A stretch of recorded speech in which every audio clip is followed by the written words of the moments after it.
Hello dear student of class 12th, this is your physics teacher and today we are going to continue our next lecture of the chapter 4.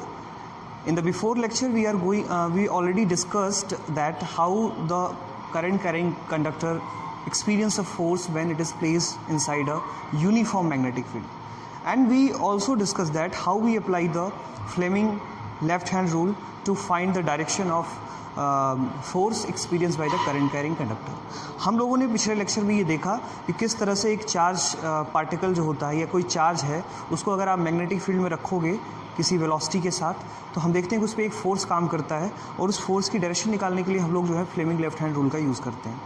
इसके बाद हमने ये देखा कि अगर आपके पास नंबर ऑफ़ चार्जेस हों जो किसी एक कंडक्टर में फ़्लो कर रहे हैं एल लेंथ के, और उसमें जो है अगर करंट फ्लो हो रही है तो किस तरह से जो है वो किसी यूनिफॉर्म मैग्नेटिक फील्ड के अंदर बिहेवियर करेगा। और हमने और भी बहुत सारी बातें करी थी इसके पहले वाले लेक्चर में। डियर स्टूडेंट्स, हमने ये डिस्कस किया था, हमने दो इंपॉर्टेंट फार्मूले डिस्कस किए थे पिछली क्लास में, that is F magnetic is equal to Q V B sine theta. This formula used for the when charge having velocity v placed inside a uniform magnetic field with some angle, then it experience force that is known as the magnetic force। अब इसमें दो conditions थी, अगर आपने theta की value 90 रखी है तो जो मोशन होगा वो कैसा होगा, सर्कुलर होगा, और अगर थीटा की वैल्यू लेस देन और ग्रेटर देन राइट 90 होगी, ठीक है, लेस देन और 90 मतलब 90 एंगल के साथ आप प्लेस नहीं कर रहे हैं तो इसका जो मोशन होगा वो हेलिकल होगा, हेलिकल मोशन होगा। ये मैंने आपको पिछले लेक्चर में बताया था। तो ये किसी एक चार्ज पार्टिकल के लिए था, है ना।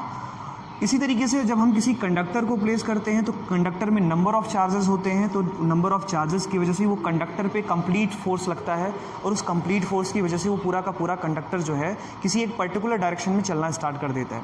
आपके जितने भी इलेक्ट्रॉनिक गैजेट हैं जैसे लाइक फ़ैन वगैरह जो हैं, जितने भी रोटेटिंग वाले ऑब्जेक्ट्स हैं जो करंट का यूज़ करके वो मोटर का यूज़ होता है, आप जानते हैं, जितने भी घूमने वाली चीज़ें हैं जो इलेक्ट्रिकल एनर्जी को मैकेनिकल एनर्जी में कन्वर्ट कर रही हैं, ओके, उनमें जो है ये फोर्स काम करता है। उसमें कॉइल्स लगी हुई होती हैं जो मैग्नेट की तरह काम करती हैं, और उन्हें एक मैग्नेटिक फील्ड प्रोवाइड किया जाता है थ्रू परमानेंट मैग्नेट, और उस मैग्नेटिक फील्ड में जब उस कॉइल को रखा जाता है तो उस पर एक फ़ोर्स लगता है। उस फोर्स की वजह से वो लगातार क्या करता है, रोटेट करता रहता है। आप अपने घरों में एप्लीकेशन देख सकते हैं।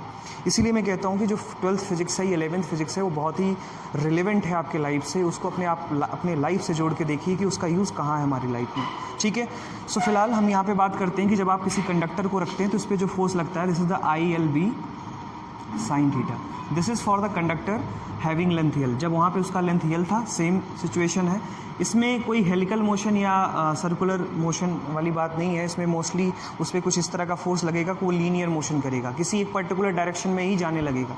लेकिन अगर आपने उसको क्या कर दिया, जैसे आप कंडक्टर को रखेंगे तो उस पर एक फोर्स लगेगा एक पर्टिकुलर डायरेक्शन में, लेकिन अगर आपने इसी को रेक्टेंगल शेप का कर दिया, कॉइल शेप में बना दिया, या आपने कुछ इस तरह से बना दिया, इस तरह के शेप में बना दिया जिसमें कुछ करंट फ्लो हो रही है, तो इस पर एक टॉर्क क्रिएट हो जाएगा। और इस टॉर्क की वजह से, जैसे आपने डायपोल में डिस्कस किया था कि इस टॉर्क की वजह से वो डायपोल घूमने लगता है, सिमिलरली जब किसी आप करंट कैरिंग कंडक्टर को मैग्नेटिक फील्ड में रखते हैं तो उस पर एक फोर्स काम करता है। और अगर उसी करंट कैरिंग कंडक्टर को आप कॉइल के फॉर्म में कर दें और in the form of rectangle कर दें, कॉइल का मतलब क्लोज लूप, तो आप चाहे उसे रेक्टेंगल शेप में कर दें, चाहे उसे आप जो है सर्कुलर शेप में कर दें। अब इसको आप किसी एक यूनिफॉर्म फील्ड में रख दें, ध्यान से समझिएगा, ये नॉर्थ पोल, ये साउथ पोल, तो यहाँ से यूनिफॉर्म मैग्नेटिक फील्ड है और इस फील्ड में ये करंट कैरिंग कॉइल रखी हुई है, तो हम देखते हैं इस पर एक फोर्स एक्सपीरियंस होता है और ये कॉइल घूमने लगती है, और जब ये कॉइल घूमेगी तो यहाँ पर हम फैन लगा देते हैं। तो ये चीज़ जो है आप क्लास 10th में भी पढ़ चुके हैं। यहाँ पर हम इसके डेरिवेशंस वगैरह देखेंगे, नेक्स्ट लेक्चर्स में देखेंगे। फिलहाल आज का जो हमारा टॉपिक है वो टॉपिक है that is force between two infinitely long parallel current carrying conductor state conductor, that is the definition of 1 ampere. आज हम लोग देखेंगे कि जो क्लास 11th में आपने 1 एम्पियर की डेफिनेशन देखी है वो किस तरह से आती है, जिसमें आपने डिस्कस किया था कि आपके पास दो पैरेलल वायर्स हैं और इन्फिनिटली वायर्स हैं, उनके बीच की डिस्टेंस जो है r है या 1 मीटर है, तो वो एक दूसरे पे फोर्स लगाते हैं, और वो फोर्स का मेजरमेंट आपने कहा था कि 2 × 10⁷ न्यूटन का अगर फोर्स लगता है तो उसमें दोनों कंडक्टर्स हैं, उसमें जो करंट फ्लो होगी वो कितनी होगी, 1 एम्पियर की होगी। तो आज हम बेसिकली ये बात करने वाले हैं कि किस तरह से ये डेफिनेशन बनाई गई और इसके पीछे पर्पज़ क्या था, इसको हमने क्यों चूज़ किया, ठीक है। सो जैसा कि मैंने आपको टॉपिक बता दिया, उससे पहले मैंने ये दो बेसिक चीज़ें आपको समझा दी हैं, Q V B sine theta and I L B sine theta. This is for the particular charge and this is for the particular length of a conductor, current carrying conductor. ठीक है, ये दोनों फॉर्मूले तो आपको बहुत अच्छे से समझ में आने चाहिए।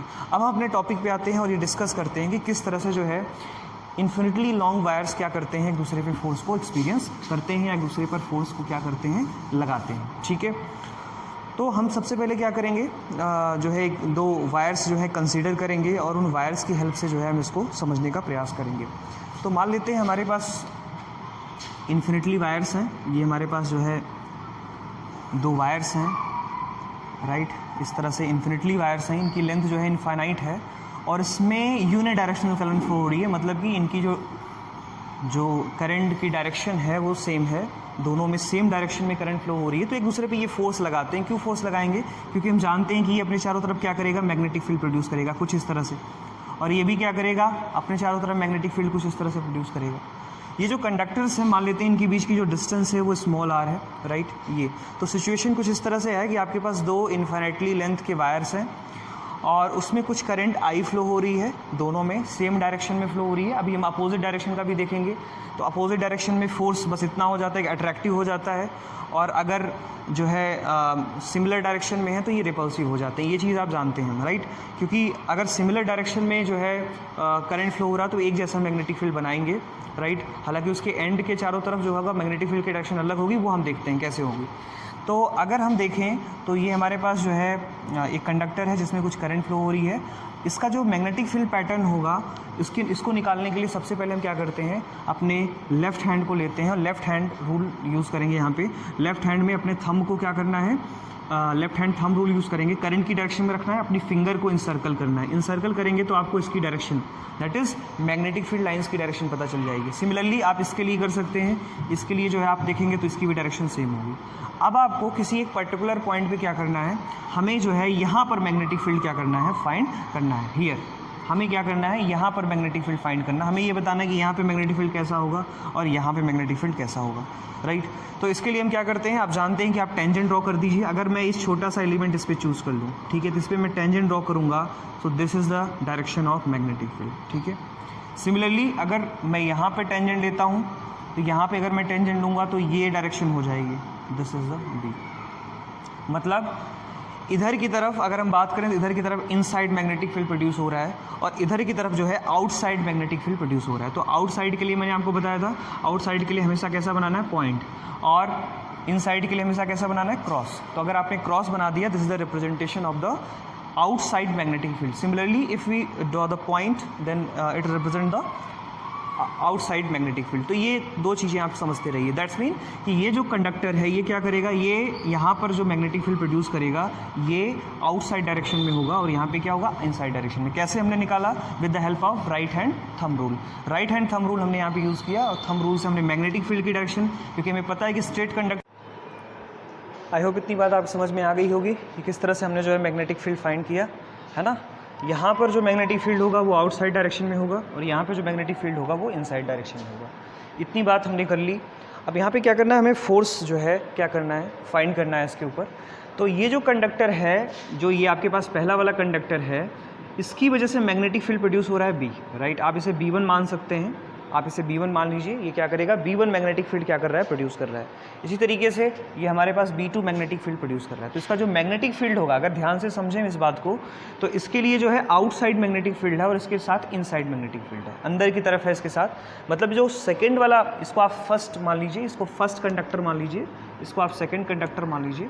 तो जो फर्स्ट कंडक्टर है उसकी वजह से जो मैग्नेटिक फील्ड प्रोड्यूस हो रहा है वो बाहर की तरफ है, और जो सेकंड कंडक्टर है उसकी वजह से जो मैग्नेटिक फील्ड प्रोड्यूस हो रहा है वो अंदर की तरफ है। तो अगर मैं ये फर्स्ट वाले कंडक्टर की बात करूं, तो ये सेकंड वाले कंडक्टर के मैग्नेटिक फील्ड में रखा हुआ है। फर्स्ट वाला, ध्यान से सुनिए मेरी बात, फर्स्ट वाला कंडक्टर सेकंड वाले कंडक्टर के मैग्नेटिक फील्ड में रखा हुआ है। तो ये सेकंड वाले के मैग्नेटिक फील्ड से क्या होगा, अफेक्ट होगा, राइट। सेकंड वाले के मैग्नेटिक फील्ड से क्या होगा, अफेक्ट होगा, और इस पर एक फोर्स काम करेगा। तो अगर मैं सेकंड वाले का मैग्नेटिक फील्ड देखूं तो सेकंड वाले का मैग्नेटिक फील्ड अंदर की तरफ है। किधर की तरफ है? अंदर की तरफ है। तो इनसाइड मैग्नेटिक फील्ड है और करंट इसमें ऊपर की तरफ जा रही है, I1 करंट। तो देखिए ध्यान से समझने वाली बात है कि फर्स्ट वाला कंडक्टर जो है वो सेकंड वाले के मैग्नेटिक फील्ड से अफेक्ट होगा। तो हमें क्या करना है, मैग्नेटिक फील्ड की जो डायरेक्शन लेनी है वो सेकंड वाले की लेनी है, सेकंड वाले कंडक्टर की वजह से जो प्रोड्यूस हो रही है। तो हमने अपने इस लेफ्ट हैंड को इस तरह से अरेंज किया, ये हमारा मैग्नेटिक फील्ड बताएगा इंडेक्स फिंगर, मिड फिंगर हमारा करंट बताएगा और ये क्या करेगा, फोर्स बताएगा। तो हमने क्या किया, देखिए ध्यान से समझिए, ये हमने जो है इस तरह से इसको अरेंज किया। हमने अपने लेफ्ट हैंड को लिया, अपने तीनों फिंगर्स को इस तरह से मैनेज किया और मैनेज करने के बाद हमने इस पर फोर्स की डायरेक्शन क्या करी, फाइंड करी। तो फोर्स की डायरेक्शन निकालने के लिए हमने क्या किया, क्योंकि मैग्नेटिक फील्ड यहाँ पे देखिए, यहाँ पे मैग्नेटिक फील्ड कैसा है, आउटसाइड है इसके लिए और इनसाइड। तो पहला वाला जो है दूसरे वाले के मैग्नेटिक फील्ड में रखा है, मतलब हमें क्या करना है, इनसाइड डायरेक्शन लेना है। तो देखो इस पर फोर्स जो लगेगा किधर की तरफ, बाहर की तरफ लगेगा। इस पर जो फोर्स लगने वाला है वो किधर की तरफ लगेगा, बाहर की तरफ लगेगा। तो अगर मैं फोर्स की डायरेक्शन बताऊँ तो करंट की डायरेक्शन ये हो गई, तो फोर्स की डायरेक्शन होगी वो इस डायरेक्शन में होगी, ठीक है। इसे आप मान लीजिए F1। सिमिलरली अगर मैं इधर की तरफ बात करूं तो ये क्या करेगा, ये कंडक्टर इसकी वजह से अफेक्ट होगा, तो आउटसाइड मैग्नेटिक फील्ड। तो देखो करंट इसमें क्या ऊपर की तरफ जा रही है, मैग्नेटिक फील्ड आपका ऐसा है, तो जो फोर्स एक्सपीरियंस इस पे होगा ये क्या होगा, ये बाहर की तरफ होगा, राइट। तो अगर मैं इसकी डायरेक्शन बनाना चाहूँ तो मैं कुछ इस तरह से डायरेक्शन बना सकता हूँ, ठीक है। इस तरह से मैंने डायरेक्शन बना लिया, दिस इज़ द F2। एक बार फिर से मैं आपको समझाता हूँ, ध्यान से समझिए। सबसे पहले हमने क्या किया, सबसे पहले करंट में हमें, इस कंडक्टर में हमें करंट की डायरेक्शन पता है। अगर हमें करंट की डायरेक्शन पता है तो हमने क्या किया, सबसे पहले मैग्नेटिक फील्ड पैटर्न फाइंड किया और उससे मैग्नेटिक फील्ड फाइंड कर लिया कि मैग्नेटिक फील्ड की डायरेक्शन क्या होनी चाहिए, ये हमें इससे पता चल गया। मैग्नेटिक फील्ड की डायरेक्शन पता होने के बाद फिर हमने यहाँ पे कहा कि अगर ये दोनों पैरेलल हैं एक दूसरे के, तो पहला वाला कंडक्टर दूसरे वाले के मैग्नेटिक फील्ड में रखा हुआ है और दूसरा वाला कंडक्टर पहले वाले के मैग्नेटिक फील्ड में रखा हुआ है, ठीक है। तो जो पहला वाला कंडक्टर है वो दूसरे के मैग्नेटिक फील्ड से क्या करेगा, अफेक्ट होगा, और दूसरा वाला कंडक्टर जो है वो पहले वाले के मैग्नेटिक फील्ड से क्या होगा, अफेक्ट होगा, ठीक है। तो अब हम अगर यहाँ पे फोर्स की बात करें तो आप जानते हैं F इज़ टू होता है, राइट, F इज़ टू होता है आपका ILB साइन थीटा। ये फॉर्मूला आपके पास है, राइट। एक दूसरे के क्या हैं, ये पैरेलल हैं, लेकिन इस पे जो लगने वाला जो L और B है, इनके बीच का एंगल कितना है, 90 है। दैट्स वाई ये आप यहाँ पे थीटा की वैल्यू क्या कर सकते हैं, 90 रख सकते हैं, क्योंकि मैग्नेटिक फील्ड और करंट इन दोनों की डायरेक्शन देखो ना आप, लेंथ और मैग्नेटिक फील्ड, तो लेंथ ऐसे है और उसके परपेंडिकुलर क्या है, आपका मैग्नेटिक फील्ड है, तो इन दोनों के बीच का एंगल कितना है, 90 है। दैट्स वाई हम इसको सिंपली अगर लिख लें तो F magnetic is equal to ILB, right. इसको आप इक्वेशन नंबर 2 मान लीजिए। Since theta is equal to 90 in the both case, दोनों केसेस में क्या है, यहाँ पर भी लेंथ मैग्नेटिक फील्ड के साथ 90 बना रहा है और यहाँ पर भी लेंथ जो है मैग्नेटिक फील्ड के साथ 90 बना रहा है। आई होप इतनी बात समझ में आ गई। अब आपको पता है कि स्ट्रेट वायर की वजह से जो मैग्नेटिक फील्ड होता है वो होता है बेटा B is equal to mu not upon 4 pi 2I upon R, ठीक है। ये एक्सप्रेशन जो है हमने पिछली वाली क्लासेस में निकाला हुआ है कि अगर आपके पास जो है दिया हुआ है कोई जो है मैग्नेटिक फील्ड निकालना है किसी पॉइंट पे स्ट्रेट कंडक्टर की वजह से R डिस्टेंस पे, तो उसके लिए जो मैग्नेटिक फील्ड होता है वो होता है B is equal to mu not 2I upon 4 pi R, ठीक है। अब मैं यहाँ से मैग्नेटिक फील्ड दोनों के लिए लिख लेता हूँ। अगर मैं B1 की बात करूँ तो B1 किसकी वजह से, पहले वाली की वजह से प्रोड्यूस हो रहा है, तो मैं इसको लिख लूँगा mu not upon 4 pi 2I1 upon R, क्योंकि दोनों के लिए R डिस्टेंस, अगर इधर से इधर की बात करें या इधर से इधर की बात करें तो R की वैल्यू तो सेम होगी। ये क्वेश्चन नंबर हो गया 3, ठीक है।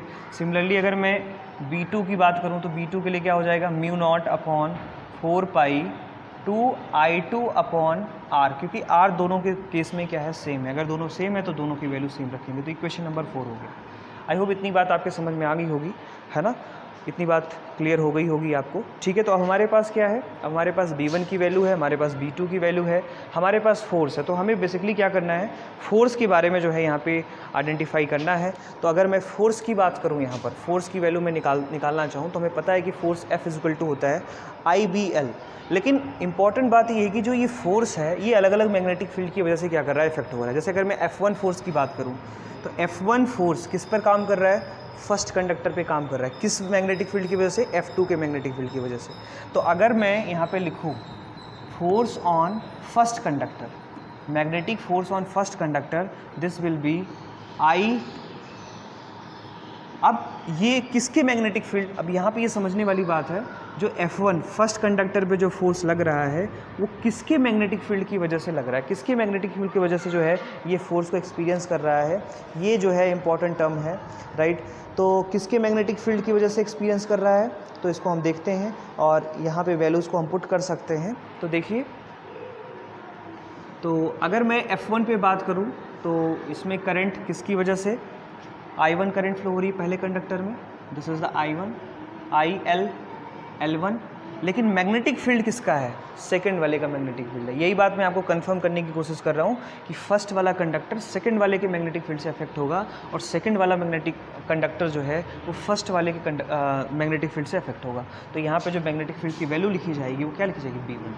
सिमिलरली अगर मैं F2 लिखूँ तो मैं लिख सकता हूँ I2, L2, B2, ठीक है, ये बात समझ में आ गई होगी। अब रिजल्ट जब निकालते हैं तो यहाँ से B1 और B2 की वैल्यू रखिए, तो यहाँ से B1 की वैल्यू रखेंगे तो क्या हो जाएगा, अच्छा सॉरी, यहाँ पे B2 होगा बेटा और यहाँ पे B1 होगा, ठीक है, क्योंकि पहले कंडक्टर पे जो फोर्स लग रहा है it is due to second magnetic field due to second conductor, right, और सेकेंड कंडक्टर पे जो फोर्स लग रहा है वो पहले वाले कंडक्टर के मैग्नेटिक फील्ड की वजह से लग रहा है। अब चलिए वैल्यूज़ को पुट कर देते हैं, तो यहाँ B2 यहाँ B1 होगा। तो F1 की वैल्यू अगर मुझे फाइंड करनी हो तो मैं लिखूँगा I1, L1, B2 की वैल्यू यहाँ से आपको पता है क्या है, μ0/4 and this will B 2I2/R, ठीक है। सिमिलरली अगर मैं इसको लिखूँ तो मैं लिख सकता हूँ I2, L2 μ0/4 and this will B 2I, क्योंकि B1 है तो यहाँ I1 होगा और दिस विल बी R, ठीक है। इतनी बात आई होप आपके समझ में आ गई होगी, है ना। तो अगर हम इसको रीअरेंज करें, तो देखते हैं कि दोनों का रिजल्ट हमें लगभग बराबर मिलता है। तो यहाँ से हमारे पास जो वैल्यू आ जाएगी, तो मैं एक ही कंबाइंड फॉर्म में से लिख लेता हूँ, B = आ जाएगा μ0/4 I1 I2/R, राइट। यहाँ पे 2 लिखा हुआ है तो यहाँ से 2 आ जाएगा, ठीक है, 2I1 I2/R, ठीक है। So this is the force. अब ये जो फोर्स है, यहाँ से ये बात समझ में आती है कि F1 = F2 इन मैग्नीट्यूड, ठीक है। डायरेक्शन में अलग अलग हो सकते हैं, डायरेक्शन में अपोजिट आप देख रहे हैं तो डायरेक्शन में अपोजिट हो सकते हैं, दैट्स मीन अगर वेक्टर फॉर्म में लिखूँ मैं तो F1 = -F2, ठीक है, बट इनका मैग्नीट्यूड क्या होगा, आपस में बराबर होगा, ठीक है। अगर इनका मैग्नीट्यूड आपस में बराबर है बट इन दोनों का फॉर्मूला सेम आ रहा है, F = μ0/4 2I1 I2/R, this is the force acting between two individual long infinitely current carrying conductor, और ये फोर्स एक्सपीरियंस करेंगे F = μ0/4। फोर्स फाइंड कर लिया। अब यहाँ से हम 1 एम्पीयर की डेफिनेशन बना सकते हैं। 1 एम्पीयर की डेफिनेशन बनाने के लिए हमने कुछ एजम्पशंस लेने पड़ेंगे और उन एजम्पशंस के बेसिस पे जो है हम 1 एम्पीयर की डेफिनेशन बना सकते हैं। ये प्रूफ जो है काफ़ी इंपॉर्टेंट है, एग्जाम में कई बार पूछा गया है। तो अभी हम बात करेंगे डेफिनेशन ऑफ 1 एम्पीयर। 1 एम्पीयर की डेफिनेशन हम किस तरह से बना सकते हैं, और इसके लिए अभी हमने फार्मूला डराइव किया है F = μ0/4 and this will be 2I1 I2/R, ठीक है। ये फार्मूला अभी हमने डराइव किया है, इसी के बेसिस पे हम एज्यूम कर सकते हैं। फॉर दैट लेट, अगर हम I1 I2 राइट को हम क्या मान लें, 1 यूनिट मान लें, या आप कह सकते हैं 1 एम्पीयर, इसे हम क्या कर लें, एज्यूम कर लें। अगर हमने इसको 1 एम्पीयर एज्यूम कर लिया तो क्या हो जाएगा, अब इसमें आप रख दीजिए, और इन दोनों के बीच की जो R डिस्टेंस है वो आप 1 मीटर मान लीजिए। आप ये मान लीजिए कि ये जो आपके पास कंडक्टर्स हैं they are separated with 1 meter of distance and having current 1 unit, that is 1 ampere, ठीक है। तो ये वैल्यूज़ हैं और ये वैल्यूज़ हम क्या कर सकते हैं, यहाँ पर पुट कर सकते हैं, और पुट करने के बाद इनकी वैल्यूज़ को हम क्या कर सकते हैं, फाइंड कर सकते हैं।